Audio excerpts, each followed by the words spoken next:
மக்கள் அனைவருக்கும் வணக்கம். இன்னைக்கு பைசா மாஸ்டர் தமிழ்ல புதன்கிழமை மார்க்கெட்ல நடக்கிற சில சம்பவங்களை பத்தி பார்ப்போம். இந்த மீன் டைம் உங்களுக்கு சில ஹோம்ஒர்க்ஸ் கொடுத்துருந்தேன் நேத்திக்கு. அதாவது எப்படி எக்ஸ்பெக்டிவ் கால்குலேட் பண்ண ஒரு 6 கம்பெனியோட டீடைல்ஸ் கொடுத்தா அதெல்லாம் நீங்க நிறைய பேர் ரிப்ளை பண்ணியிருந்தீங்க. அதையெல்லாம் கூட இன்னைக்கு நம்ம என்ன பண்ணலாம், ரிவீல் பண்ணலாம். இன்னைக்கு மார்க்கெட் 24,050 55 அந்த ரேஞ்சுக்கு ட்ரேட் ஆயிட்டு இருக்கு. 2024 செப்டம்பர்ல இருந்து 2026 இந்த வரக்கூடிய ஆகஸ்ட் செப்டம்பர் வரைக்கும் மார்க்கெட்ல எந்த விதமான மூமெண்ட்டுமே இல்லை. அப்போ மார்க்கெட் இன் ஃபியூச்சர்ல இது வளருமான்னு தெரியல அப்படிங்கிறாங்க. மார்க்கெட் அப்படின்னு திரும்ப திரும்ப நம்ம எதை சொல்றோம் அப்படின்னா, நாம குறிப்பிட்ட இந்த இண்டெக்ஸை மட்டும் தான் சொல்றோம் மார்க்கெட்னு. ஜென்ரலா நீங்க ஸ்பெசிஃபிக்கா இண்டெக்ஸ்ல இன்வெஸ்ட் பண்ணீங்கன்னா நிச்சயமா இது உங்களுக்கு பேக் ஃபயரை தான் கொடுக்கும். ஏன்னா இண்டெக்ஸ்ல இருக்கிற நிறுவனங்கள்ல இன்வெஸ்ட் பண்றதுங்கிறத தாண்டி அதுல fundamentally year on year growth இருக்கக்கூடிய நிறுவனமான்னு பார்க்கணும். பிளஸ் அந்த ப்ராடக்ட்டுக்கு மார்க்கெட்ல டிமாண்ட் இருக்கான்னு பார்க்கணும். அவங்க எக்ஸ்பேன்ஷனை நோக்கி நகர்றாங்களான்னு பார்க்கணும். இந்த சில விஷயங்களோட கம்பேர் பண்ணும்பொழுது போன 3 வருஷமா இன்வெஸ்ட் பண்ண யாரோடைய போர்ட்போலியோமே பாசிட்டிவ் இல்லாம இருக்க வாய்ப்பே இல்லை. ஏன்னா அதுதான் ஃபண்டமெண்டல் growth ஆகும்போது அந்த ஷேரோட பிரைஸ் ப்ராப்பரா நம்ம கவனிக்கணும். 1. 2வது, மார்க்கெட் 24க்கு அப்புறம் பெருசா வளரல அப்படின்னு சொல்லுவோம். தப்பு இல்லை. அதாவது எஃப்ஐஎஸோட என்ட்ரி சடனா உள்ள வருவாங்க, அதுக்கப்புறம் அந்த எஃப்ஐஎஸ் விட்டுட்டு வெளியே போறாங்க. போன சில வருஷமா 2 வருஷமா வெளியே போயிட்டு இருக்காங்க. அப்படி உள்ள வேகமா ஏற்றி விடும்பொழுது அதை நிலைநிறுத்த வேண்டிய கட்டாயமும் மார்க்கெட்டுக்கு இருக்கு.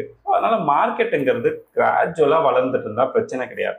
2026 எங்க நிஃப்டி நிக்கணுமோ அதை 2024 ஒருவேளை அச்சீவ் பண்ணிடுச்சுன்னு வச்சுக்கோங்க.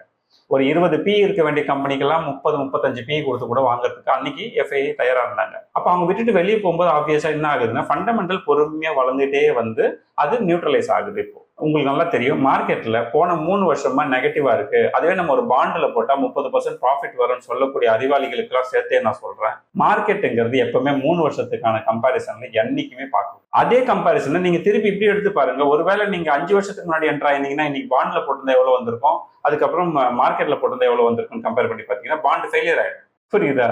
அதனால கன்சிஸ்டண்டா எப்பவுமே மார்க்கெட் க்ரோ ஆகாது. ஒரு 5 வருஷத்துல இருந்து 10 வருஷங்கிற அந்த ஃப்ரேமை நீங்க எடுக்கும்பொழுது எப்படியாகப்பட்ட மார்க்கெட்டா இருந்தாலும் மேல் வந்துதான் ஆகணும். Point number 1. 2வது, இதே விஷயத்துல நான் இப்பவும் சொல்றேன், இப்போ நான் சொல்லி கொடுத்தக்கூடிய சில விஷயங்கள் என்னன்னா, இயர் ஆன் இயர் 15% growth இருக்கக்கூடிய ஒரு நிறுவனத்தை செலக்ட் பண்ணி அதோட எக்ஸ்பெக்டிவ் பிரைஸுக்கு கீழே நீங்க கன்சிடர் பண்ணியிருந்தீங்கன்னா உங்களுடைய போர்ட்போலியோ காலத்துக்கு காலம் அருமையாகவே வளர்ந்து கொண்டிருக்கும். அதுக்கு நல்ல எக்ஸாம்பிள்ஸ் நிறைய இருக்கு. இங்க ஏழாயிரத்துல இருக்கும்பொழுது அப்போலோ ஹாஸ்பிட்டல் பத்தி பேசியிருப்பேன். அதே மாதிரி 1400 rupees இருக்கும்பொழுது சன்ஃபார்மா பத்தி பேசியிருப்பேன். அந்த மாதிரி ஒரு சில ஸ்டாக் நான் பேசுனது ப்ராப்பரா growth எடுக்காம கூட போயிருக்கு, இல்லைன்னு சொல்ல. For example bank of Baroda இருக்கலாம். அந்த மாதிரி ஒரு சில ஸ்டாக்ஸ் இருக்கும். என்ன மாதிரியான கம்பெனியில இன்வெஸ்ட் பண்றீங்கிறத பொறுத்து நம்ம போர்ட்ஃபோலியோ வளர்றதுக்கு நிறைய வாய்ப்புகள் இருக்கு. ஸோ அதனால எனக்கு என்னன்னா, போன 3 ஆண்டுகள்ல பெருசா வளரலன்னு திருப்பி சொல்றது நியாயமற்ற ஒரு செயல். நீங்க செலக்ட் பண்ற ஸ்டாக் வளரலன்னா சொல்லுங்க, அப்ப நீங்க செலெக்ஷன் தப்பா பண்ணிருக்கீங்கிறது தான் என்னுடைய வாதம். இப்போ பொசிஷன் டவுன் ட்ரெண்ட் நோக்கி இருக்கிறதுனால இதோட பிரேக் டவுன் பாயிண்ட் அப்படின்னு நம்ம எதை எடுத்துக்கலாம்னா, இன்னைக்கு 23,850 ஒருவேளை 24,000க்கு கீழே ஸ்ட்ராங்கான கேண்டில், பேரிஷ் கேண்டில் உட்காந்துருச்சுன்னா 23,850 போய் லேண்ட் ஆயிரும். இது 1. 2வது, ஒருவேளை அந்த 23,850 போய் திரும்பவும் ஒரு பேரிஷ் கேண்டில் அடிச்சதுன்னா இன்னொரு 300 பாயிண்ட் கூட மார்க்கெட் கீழே போறதுக்கான பாசிபிலிட்டி இருப்பதாக தெரிகிறது. ஒருவேளை இப்போ பிரேக் அவுட் அந்த பொசிஷனுக்கு நான் இப்போ பிரேக் டவுன் பார்த்தோம் இல்லையா, அது மாதிரி பிரேக் அவுட்டுக்கும் ஏதாவது பொசிஷன் இருக்கான்னு கேட்டீங்கன்னா 24,350 அடுத்த ரேலிக்கான ஒரு பாயிண்டா இருக்கு. அங்க புல்லிஷ் கேண்டில் நல்ல ஸ்ட்ராங்கா 15 மினிட்ஸ் கேண்டில் உட்காருது அப்படிங்கிற பட்சத்துல மேல் நோக்கி நகர வாய்ப்பு இருக்கு. 24,350 டச் பண்ணிச்சுன்னா திரும்பவும் அது மீண்டும் 550 நோக்கி நகரும். 550ல இருந்து 600 மீண்டும் டச் பண்ணிச்சுன்னா அது 800 நோக்கி நகரும். இதுதான் இப்போதைக்கு நிஃப்டியோடைய break out break down position. ஓகேங்களா? இப்போ மார்க்கெட் தொடர்ந்து இறங்கிட்டு வரதுக்கு பின்னாடி உங்களுக்கு நல்லா தெரிஞ்ச அதே காரணம் திருப்பி சொல்றோம். இப்போ க்ரூட் ஆயில் பிரைஸ் எங்க வந்திருக்கு? $92 per barrel வந்தாச்சு. இது அடுத்து 95 நோக்கி நகருது. ஏற்கனவே $100 மேல போயிட்டு திருப்பி கீழே வந்ததுதான். ஆனா இப்ப திரும்பவும் அதை நோக்கி நகருமோங்கிற பயத்தினால மார்க்கெட் அப்படி இருக்கு. அதனால நம்ம ஒன்றும் பெருசா பயப்பட வேண்டாம். 2026 எஃப்ஐஎஸ் உடைய டோட்டல் அவுட்ஃப்ளோ பார்த்தோம்னா கிட்டத்தட்ட $25 பில்லியன் அவுட்ஃப்ளோ, நெட் அவுட்ஃப்ளோ இருக்கு. ஆனா நம்ம பயப்படுறதுக்கு ஒன்றும் கிடையாது. இவங்க எல்லாம் ஒரு சீசன் ட்ரேடர்னு சொல்லுவாங்க இல்லையா. அதாவது போன மார்ச் மாசம் பார்த்தோம்னா 2025 மார்ச்ல மார்க்கெட் நல்ல டிப் எடுத்து கீழே இருந்த பீரியட்ல நிறைய பேர் உள்ள வந்தாங்க. அந்த மக்கள் இப்போ ஓரளவுக்கு ப்ராஃபிட் இருக்கிற சூழ்நிலை, அவங்களுக்கு இது ப்ராஃபிட் தான். ஏன்னா நல்லா கவனிங்க. 2024க்கு அப்புறம் மார்க்கெட் 2025 மார்ச் மாதம் பெரிய டிப் எடுத்துருக்கும். அந்த டைம்ல உள்ள வந்தவர்கள் இப்போ கொஞ்சம் ப்ராஃபிட் புக்கிங்னால வெளியே போயிட்டு இருக்காங்க. ரெண்டாவது, இப்போ அமெரிக்கன் மார்க்கெட்டுமே வந்து ஓரளவுக்கு ஃபிளரிஷ் ஆகிறதுக்கு சான்சஸ் இருக்குங்கிற நம்பிக்கை கொடுத்துருக்கிறதுனால நிறைய இன்வெஸ்டர்ஸ் அந்த பக்கம் போகிறதுக்கு வாய்ப்பு இருக்கு. அதையும் நீங்க வந்து கன்சிடர் பண்ணணும். ஸோ நான் எப்பவுமே இன்னைக்கு நேற்று என்ன நடக்குதுங்கிறத பார்த்து பயப்படாதீங்க. எப்பவுமே டைம் கொடுங்க மார்க்கெட்டுக்கு, அது தானா மேலே வரும். சரியான ஸ்டாக் செலெக்ஷன் தான் ரொம்ப இம்பார்ட்டன்ட். ஸோ எஃப்ஐஐஸ் வந்து போன ஒரு 6 மாசமா 8 மாசமா மார்க்கெட்ல இருந்து எக்ஸிட் கொடுக்குறாங்கன்னா எஸ் கொடுக்குறாங்க. ஆனா போன இந்த இப்ப இருக்கிற சூழ்நிலை, இந்த சீசன் ஆகஸ்ட் சீசன் சொல்லுவாங்க இல்லையா, இந்த சீசன்ல மார்க்கெட்ல நெட் இன்ஃப்ளோ தான் வந்திருக்கு எஃப்ஐயோட. அந்த கணக்கு வச்சு பார்க்கும்பொழுது இப்போ அகைன் போன வருஷம் எப்படி வந்தாலும் அதே மாதிரி இப்போ உள்ள வரதுக்கும் கூட வாய்ப்பு இருக்கு. பட் இப்போ சண்டை ஓரளவுக்கு சீஸ்ஃபயர் நோக்கியோ இல்லைன்னா ஒரு சமாதான பேச்சுவார்த்தை நோக்கி நகர்ந்தது அப்படின்னா சடனா ஸ்பைக் எடுத்து இது 26,000 போய் டச் பண்றதுக்கு கூட ஆச்சரியப்பட்ட இல்லை. ஸோ உங்க போர்ட்ஃபோலியோல இந்த மாதிரியான சம்பவங்கள்லாம் நடக்கிறதுனால நீங்க என்ன பண்ணணும், இந்த சாஃப்ட்வேர் ரிலேட்டட், ஃபார்மா ரிலேட்டட் ஸ்டாக்ஸை ஓரளவுக்கு 10% நீங்க மெயின்டைன் பண்ணீங்க உங்க போர்ட்ஃபோலியோ அப்படின்னா இந்த இன்பேலன்ஸ் சொல்றீங்க அது உங்களோட போர்ட்ஃபோலியோ இம்பாக்ட் பண்ணாம போகும். ஸோ ஏன்னா அது டாலர்ல வந்து நமக்கு இன்கம் வருங்கிறது அந்த நிறுவனங்களுக்கு அது ஒரு பெனிஃபிட், அந்த நிறுவனத்தில் இன்வெஸ்ட் பண்ணதுனால நமக்கு ஒரு பெனிஃபிட். ஸோ யூஎஸ்லயும் இன்ட்ரெஸ்ட் ரேட்டு குறைக்கலாமா அப்படிங்கிற ஒரு குழப்பம் இருக்குது, இந்தியாலையுமே இன்ட்ரெஸ்ட் ரேட்டை குறைக்கலாமா அப்படிங்கிற ஒரு கேள்வி இருக்கு. இது ரெண்டுமே வந்து குறைப்பாங்களாங்கிறத விட இப்போதைக்கு எதுவுமே ஏற்றவும் மாட்டாங்க குறைக்கவும் மாட்டாங்க.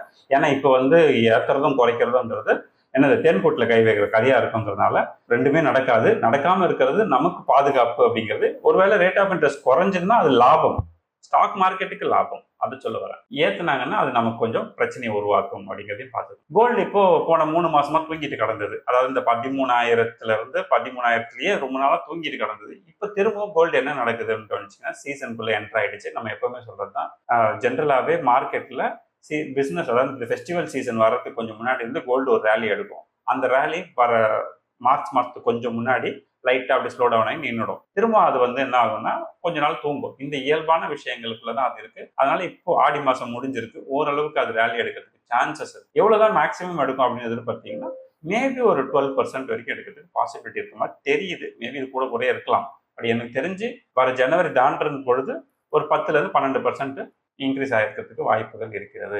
இப்போ உங்களுக்கு மார்க்கெட்ல மில்கி மிஸ்ட் லிஸ்ட் ஆச்சு. மில்கி மிஸ்ட் லிஸ்ட் ஆனது பிரீமியம் பிரைஸ்ல நீங்க கவனிச்சிருக்கீங்க, அப்பர் சர்க்கியூட்ல அது லாக் ஆயிருந்ததெல்லாம் கவனிச்சிருக்கீங்க. இப்போ நான் என்ன சொல்றேன், இதே மாதிரி ஒரு எதிர்பார்ப்பு எந்த கம்பெனிக்கு இருக்குன்னா லலிதா ஜுவல்லரி. லலிதா ஜுவல்லரியோட PE 12 அந்த ரேஞ்ச் 12க்கு கீழே தான் வந்து அது வந்து லான்ச் ஆகுதுன்றதுனால மேபி வரும்பொழுதே ஹையர் பிரீமியம்ல லிஸ்ட் ஆகிறதுக்கு பாசிபிலிட்டி இருக்குன்னு மக்கள் நம்புறாங்க. ஒன்று. ரெண்டாவது, இன்னைக்கு ICICI மாதிரியான பெரிய பிராண்டு என்ன பண்றாங்கன்னா வெளிநாட்டுல இருந்து இந்த யூஎஸ் டாலர் கடன் பத்திரங்களை விற்கிறாங்க. ஸோ அந்த யூஎஸ் டாலர்ல வாங்கக்கூடிய கடனை யூஎஸ் டாலர்லயே கொடுக்கவும் செய்வாங்க. ஏன்னா அவங்களுக்கு எக்ஸ்போர்ட் சர்க்கிள் ரொம்ப பெருசு, எக்ஸ்போர்ட் நெட்வொர்க்.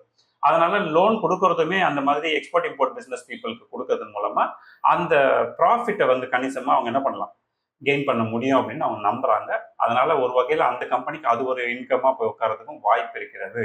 இப்ப இருக்கிற சூழ்நிலையில இன்னும் நிறைய IPOs வந்து ஏற்கனவே லிஸ்ட் பண்ணணும்னு வெயிட்டிங் பீரியட்ல இருந்தவங்க எல்லாம் இப்ப லிஸ்ட் பண்ணதுக்கு சான்சஸ் இருக்கு. நிறைய IPOs, அதாவது MSME இருக்கும், பிளஸ் வந்து மெயின் போர்டு இருக்கும், இதெல்லாம் பாத்தீங்கன்னா அதிகமா வந்துட்டே இருக்கும். அதனால எல்லாத்துலயும் போயிட்டு நம்ம வந்து கேம் பிளே பண்ணணும்னு அவசியம் இல்லை. உங்களுக்கு கான்பிடென்ட்டா இருக்கக்கூடிய 1-2 கம்பெனிகள்ல போட்டு செக் பண்ணி பாருங்க. அப்படியே நல்ல கம்பெனியா இருந்ததுன்னா ஒரு லாட் போடுங்க. ஒரு லாட்டுக்கு மேல போட்டீங்கன்னா most of the time reject ஆகிறதுக்கு வாய்ப்பு இருக்கு. ஏன்னா ஓவர் சப்ஸ்கிரைப் ஆகிட்டு இருக்கு அப்படிங்கிறதுனால சொல்ல வரேன். செபி இப்ப என்ன பண்ணாங்கன்னா இந்த F&O விஷயங்கள்ல ரெகுலேஷன் மெத்தடை கொண்டு வராங்க. பட் இப்ப ரெகுலேஷன் என்னதான் மெத்தட் கொண்டு வந்தாலும் இன்னைக்கு இருக்கிற சூழ்நிலையை என்ன சொல்லுது, ரிசர்ச் என்ன சொல்லுதுன்னா F&O மாதிரியான விஷயங்கள்ல நம்பர் ஆஃப் பீப்புள் 90% பீப்புள் தங்களுடைய கேபிட்டலை இழக்கிறார்கள் அப்படிங்கிறது தான் நிதர்சனம்னு மீண்டும் மீண்டும் சொல்றேன். நான் இப்பவும் சொல்றேன், F&O அப்படிங்கிறது கிட்டத்தட்ட ஒரு லாட்டரி மாதிரி தான்.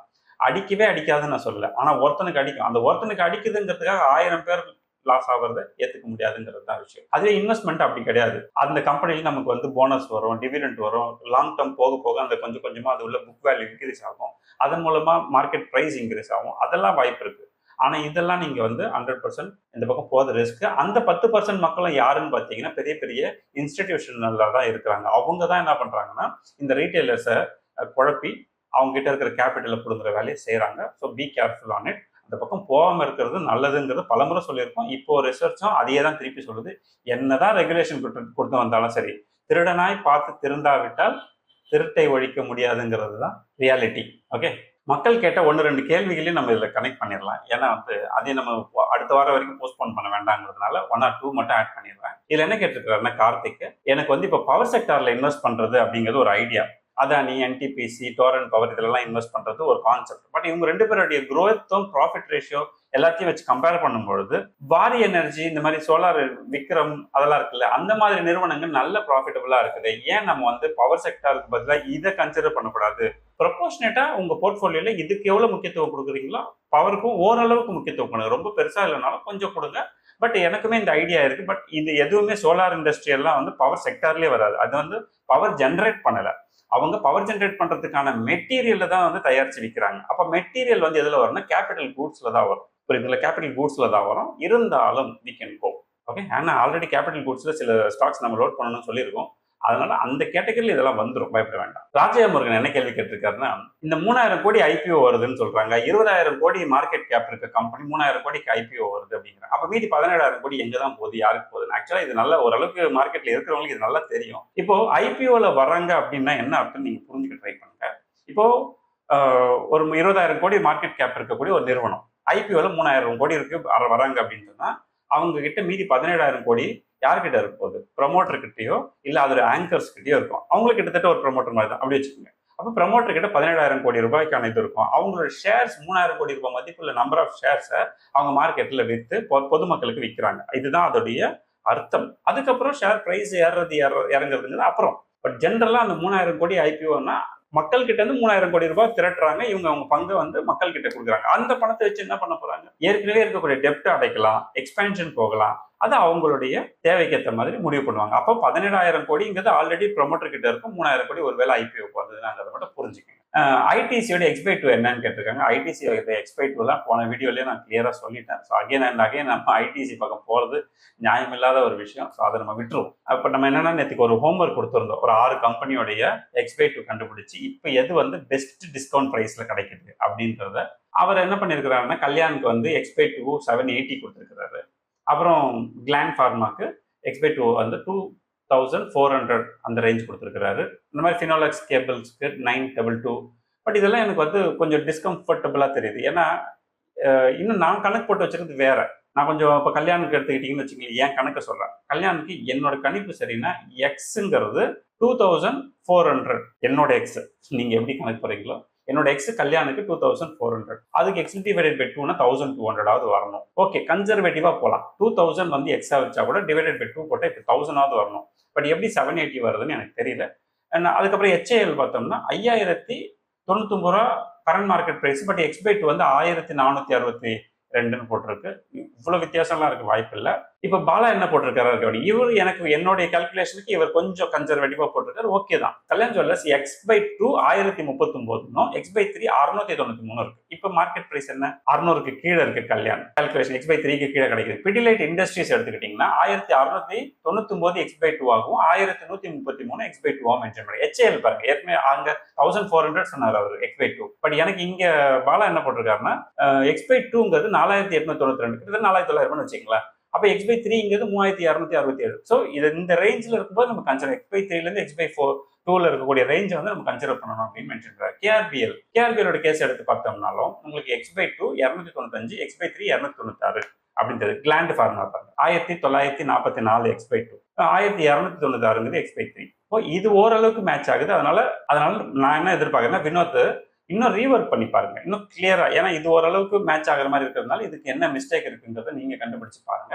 ஓகே, அடுத்தது முத்து வந்து நிறைய விஷயங்களை மென்ஷன் பண்ணியிருக்கிறாரு. ஓகே, நீங்களும் படிச்சு பாருங்க. இதுல வந்து எப்படி நம்ம யூடியூப் பார்த்து கன்சிடர் பண்ணக்கூடாதுன்னு எப்பவுமே சொல்லுவோம். அது நாம வந்து கால்குலேட் பண்ணி கன்சிடர் பண்றதுல இருந்து ஆரம்பிச்சு அது எப்படி வந்து அதோட பிரைஸ் ஐடென்டிஃபை பண்றது, எந்த மாதிரியான ஸ்டாக்ஸ் வந்து ஃபியூச்சர்ல இன்ஸ்டிடியூஷனல் இன்வெஸ்டர்ஸ் உள்ள வர வாய்ப்பு இருக்கு. இப்போ நம்ம ஒரு 10 கம்பெனில இன்வெஸ்ட் பண்ற எக்ஸ்பை3 ரேஞ்சில்னு வச்சுக்கோங்க. 10 கம்பெனில இன்வெஸ்டர் வருவாங்கன்னு சொல்ல முடியாது. ஆனா ஒரு 4-5 கம்பெனில உள்ள வரதுக்கு வாய்ப்பு இருக்கு. அப்படின்னா டக்குன்னு என்ன ஆகிறதுக்கு சான்ஸ் இருக்குன்னா, இது மல்டி பேக்கர் ஆகிறதுக்கு வாய்ப்பு இருக்கு. மற்ற நிறுவனங்கள்ல growth இருக்கும். பட் இன்வெஸ்டர்ஸ் உள்ள வந்துட்டாங்க, இன்ஸ்டிடியூஷனல் இன்வெஸ்டர் உள்ள வந்துட்டாங்கன்னா அது ஒரு மல்டி பேக்கராகவே ஆகிறதுக்கு வாய்ப்பு இருக்கு. ஸோ மல்டி பேக்கர் கண்டுபிடிக்கிறதுக்கான வழி தான் இந்த எக்ஸ்பை2ங்கிறத சொல்லி கொடுத்துருக்கேன். ஸோ ஓரளவுக்கு இந்த கேபிட்டல் அலோகேஷன் மாதிரியான விஷயங்கள், அதுக்கப்புறம் இதெல்லாமே சொல்லிக் கொடுத்து கம்யூனிட்டியில நம்ம என்ன பண்ணிருக்கோம்னா, கம்யூனிட்டின்னு நான் சொல்லலை, நான் எல்லாருக்கும் தான் சொல்லித்தரேன். பட் கம்யூனிட்டியில இன்னுமே க்ளோஸா என்கிட்ட பேசுறதுக்கான வாய்ப்புகள் இருக்கிறதுனால அவர் வந்து இதெல்லாம் மென்ஷன் பண்ணியிருக்காரு. இன்னுமே கூட நிறைய விஷயங்கள் அவர் கீழே மென்ஷன் பண்ணி கேட்டிருக்காரு. என்ன கேட்டிருக்காருன்னா, அந்த அக்யூமுலேஷன், மார்க்அப், அப்புறம் டிஸ்ட்ரிபியூஷன், அதுக்கப்புறம் mark down, back to accumulation phase, இந்த மாதிரியான விஷயங்கள்லாம் கூட சொல்லிக் கொடுத்தாங்க. இதெல்லாம் சொல்லித்தரது பிரச்சனை இல்லை, நான் சொல்லித்தர தயாரா இருக்கேன். பட் இருந்தாலும் மக்கள் வந்து எப்படி இருப்பாங்கன்னா, வேலைக்கு போவாங்க, அவங்களோட ரெகுலர் ஆக்டிவிட்டியில பிஸியா இருப்பாங்க. மீன் டைம் ஒரு 1-2 ஸ்டாக்ஸ் இன்வெஸ்ட் பண்ணணும்னு நினைப்பாங்க. அவங்களுக்கு இவ்வளவு விஷயங்கள் சொல்லும்போது கொஞ்சம் பதட்டமா ஆகிறதுக்கு சான்ஸ் இருக்கு ஸ்டாக் மார்க்கெட்ல. பட் பயப்படாதீங்க, டெக்னிக்கலா நான் இதை வந்து உங்களுக்கு கம்யூனிட்டி மெம்பர்ல எல்லாருக்குமே சொல்றேன். முடிஞ்சா நான் இன்னொரு முறை தனியாவே ஒரு கிளாஸாவே எடுக்க ட்ரை பண்றேன்.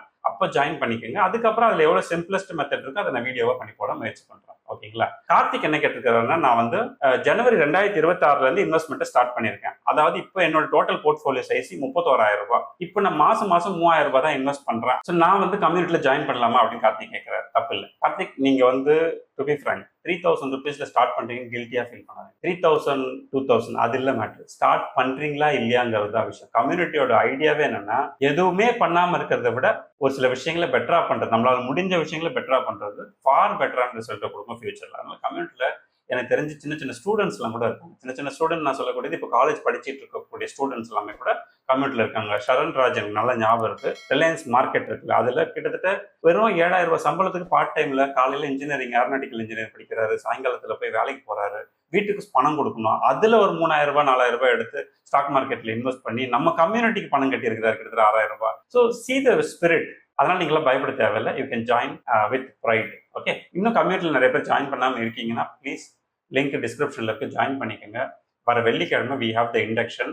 மீன் டைம் அடுத்த செப்டம்பர் 5ஆம் தேதி, அதாவது சனிக்கிழமை நைட்டு 9 to 12 வார் ரூம் இருக்கு. லாஸ்ட் வார் ரூம் வந்து ஞாயிற்றுக்கிழமை போச்சு. அது மாதிரி இப்போ ஏன்னா இப்போ இந்த பக்கம் இந்த கத்தார், அதுக்கப்புறம் யுஏக்கு அந்த பக்கம் இருக்கக்கூடியவங்களுக்குலாம் வந்து இந்த டைம் கொஞ்சம் ஈஸியா இருக்குங்கிறதுனால வார் ரூம் கம்ப்ளீட்டா ரெக்கார்ட் செய்யப்படும். ரெக்கார்ட் செய்யப்பட்ட அனௌன்ஸ்மெண்ட் பேஜ்ல போடப்படும் செப்டம்பர் 5ஆம் தேதி. ஓகேவா? நான் எப்பவுமே சொல்றேன், ஃப்ரெண்ட்ஸ் அண்ட் ஃபேமிலிக்கு காசு பணம் கொடுத்து உதவி செய்யறதை விட என்ன பண்ணலாம், இந்த மாதிரி நல்ல இன்வெஸ்ட்மெண்ட்ஸ் ஐடியாஸ் கொடுங்க, அவங்க வாழ்க்கையில சூப்பரா வருவாங்கன்னு. எனிவே அடுத்த ஒரு இன்ட்ரெஸ்டிங்கான வீடியோல சந்திப்போம். நன்றி, வணக்கம்.